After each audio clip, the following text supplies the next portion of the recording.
waxaan halkan kugu siin doonaa 5 step ama 5 tilaabood 5 tilaabood hadii aad raacdidna waxaad ku guuleysan doontaa inaad noqoto qof si dhiiran leh u hadli kara ajir dad badan oo baqaayo inay ka hor hadlaan kumanaan kun oo qofood muuqaalkan waa daawadaada haddii muuqaalkan daawato waxaad ku dhiiran doontaa inaad ka hor hadasho kumanaan kun oo qofood insha Allah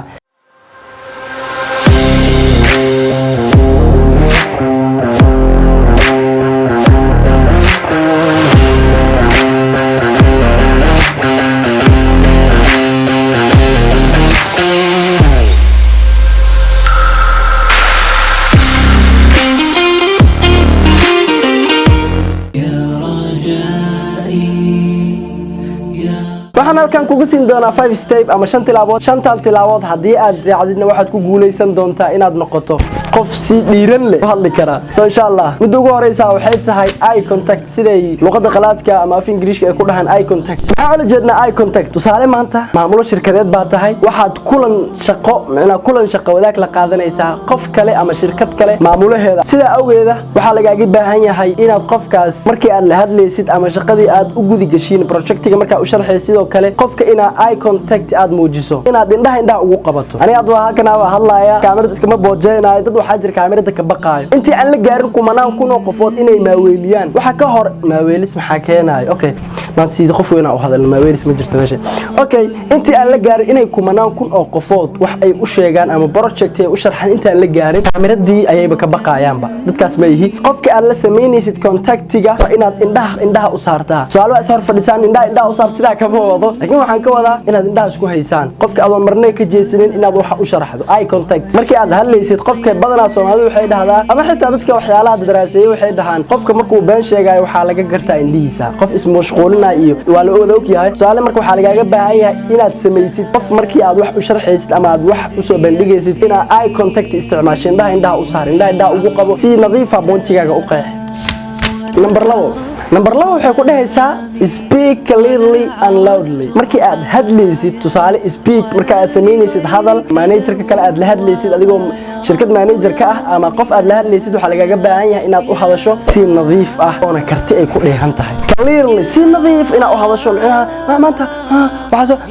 lama baahna hadalka qofka shigshiga waxa loogu talagalay dadka tusaale la soo kulmay musiibooyinka qof dil waxaas la soo kulmay markii la wareysanayo waa isku ogtaa sidee u hadlayaan oo kale looma baahna inaad u hadasho tusaale maanta halka sida hadaa u istaago jawaan gacanta gashto qofka marka aad la hadlaysid waxa u soo jeedinaysaa tusaale shirkad baad tartan ugu jirtaa waxaad geysatay CV-gaaga waxaadna dhahday waxaan rabaa in la qaado waxa lagu qaadanaya soo waxaad dhahday maamulka imaareyntan soo bartay waxaan rabaa in la qaado okay CV-gaaga waa la dhigay maalmaha kamid ah lagu soo waco waxa lagu dhahay waxa la qabanaya shir ama qaab shaqaalaha lagu qaato waxa lagaga baahan yahay in managerada meesha maamulayaalka waxa jooga xitaa dadka ownerka ka ah meesha milkiilayaalka joogan ina u sharaxdo luqadaha qofka aad tahay iyo waxa loo baahan yahay waxa lagaga baahan yahay si degan ina u soo istaagto waan salaamaya magacaygu waa Yusuf Xasan Ibrahim soo waxaan ku dhashay deegaanka Afgooy Shabeellaha Hoose waxaan hadda ku noolahay Kampala soo hadda waxaan meesha ka qabto ma jiraan shaqooyin ma hayo CV-gayga sida aad ku aragteen waxa ku xusan inaan ahay qof soo bartay maamulka imaareynta khaasatan jaamacadda ummadda Soomaaliyeed sida awgeeda CV-gayga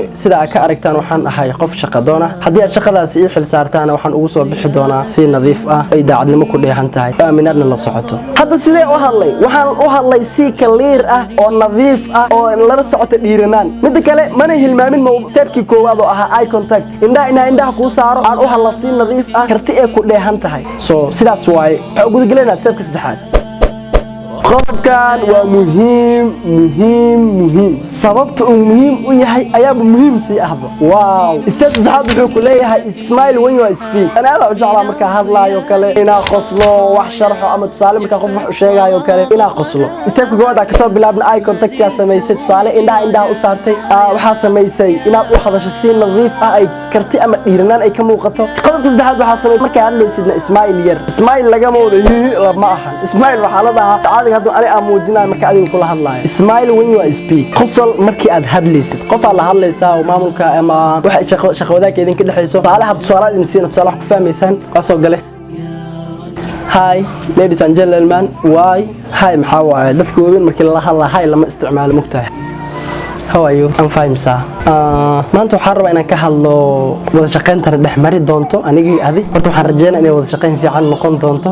Sida ogeeda wada shaqeynta intii aan la gaarin waxaan rabaa point yar inaan ku qeexo ama aan ku sharxo. Shirkadeeni waxaa la aasaasay 2004 9 February la aasaasay maalin Sabti ayadoo ay tahay. So aasaaska shirkadda furitaalka la furay maanta waxaa laga joogaa yaraan 19 sano because waxaa lagu jira 2023 lagu jira 24 aan gali rabnaa. Informationka kula wadaagayo waxaa la socdo qosol eye contact si nadiif oo dhiirnaan inaan u hadlo. Haddii aad u baahan tahay inaad qof adag noqoto ama qof bulsho weyn hortagi kara, haddii aad doonaysid inaad noqoto qof bulsho badan matali kara ama maamul shirkadeed noqon kara ama qof mas'uul noqon kara, waxa aad ku qasbantahay inaad samaysid 5 kan step. Insha Allah stepka afraad oo gudagaleena. Pay attention to body language. Tusaale hadda waxaan u ekahay qof mas'uul ah ma sha Allah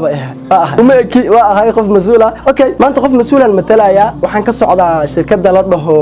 waxaan ka socdaa TCO company magaca ku mashquulin waa magaca familka waaye company iska raacsan insha Allah laakiin waan rajaynayaa in familka company soo kala afuran. So marka waxaan ka socdaa TCO company sida awgeeda maanta qof mas'uul aan ahay waxaan wax u sheegayaa tusaale dadkii kale oo mas'uuliyiintii ahaa oo shirkadaha kale ka socday waa la kulmayaa maanta ka waran qof dhan oo shir ku jiro sanka farta kula jiro.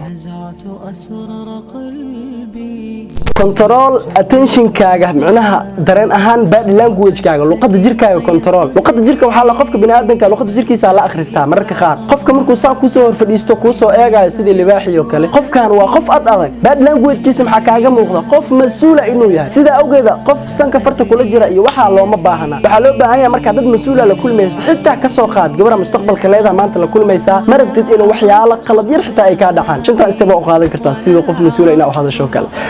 okay waxaa imaanay ugu dambeyntii stepki ugu dambeeyay. Can you speak that some information? tusaale hadda waxba ka hadlaysaa inaa horta aaminsan tahay qofkii adiga aad tahay iyo waxa aad ka hadlaysaa xalay oo dhan waxa ku dhafarsaneed project inaad diyaariso bari aad la hortimaado company-ga kale si aad shaqo wadaag u noqotaan company-gaagan uu kugu faano ku dhaho alla manager hebel manager Yusuf caadi ma qofkii iska dhaxalo baa sidee markaa ku noqon kartaa xalay oo dhan hadda ka waran iska baashaalaysa PlayStation iska ciyaarayso iska baashaalaysa asxaab ala baashaalaysa gaariga ku wareegaysa wixii shirkana oo orada ku soo labisita adoo dhafarka muuqata timaaday saas loogama baahna qofka tusaale oo maamulka ah qofka maanta managerka asas loogama baahna waxaa loo baahan yahay inaad qof korto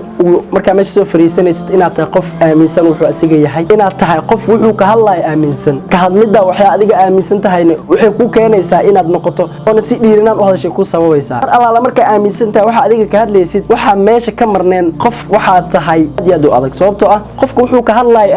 ka hadlayo waa wuxuu soo diyaarsaday wuxuu og yahay qofka markuu wuxuu ka hadlayo diyaariyana uu og yahay inay qaladka iimaaneen mid ugu dambeysana ayadana muhiim ah insha Allah soo muuqaalkeen maanta halkaas oo ku akeen doona kalimaad waxa ugu labis wax kale ma ahane ina qof tusaale dadku wax ku fahmaan waa